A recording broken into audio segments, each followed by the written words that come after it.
అంటున్నారు. ఎందుకు ఈ మార్పులు ఏంటంటే కాలానుగుణంగా కొన్ని మార్పులు చేర్పులు జరుగుతున్నాయి. కానీ పరిశుద్ధ గ్రంథం ఎప్పుడు కూడా ఏ మార్పు చేయబడాలి. ఎన్నోసార్లు తగలబెట్టబడింది, ఎన్నోసార్లు తొక్కబడింది, చింపబడింది, ఇసరబడింది, ఎన్నోసార్లు అపవిత్రం చేయబడింది. అది రకరకాలుగా ఎన్నో దాడులు ఎదుర్కొంది బైబిల్ గ్రంథం. ఈ బైబిల్ గ్రంథము ఎన్నడూ మార్పు చెందనిది.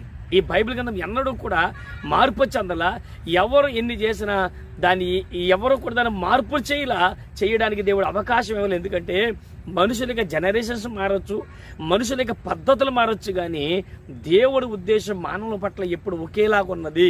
వారు ఆయనతో ఉండాలి, వారు ఆయన బిడ్డలుగా ఉండాలి, వారు ఆయనకి చెందిన వారికి ఉండాలి, వారి సత్యవంతులుగా, యథార్థపూర్ణులుగా, నీతిని అనుసరించే వారికి ఒకరి మేలు కలిగించేలాగా ఓ దీవెనకరమైన బిడ్డలుగా ఉండాలని ప్రభు నిరంతరము కోరుకుంటున్నాడు. కనుక మానవుల పట్ల దేవుని ఉద్దేశం మారలేదు. ఒకవేళ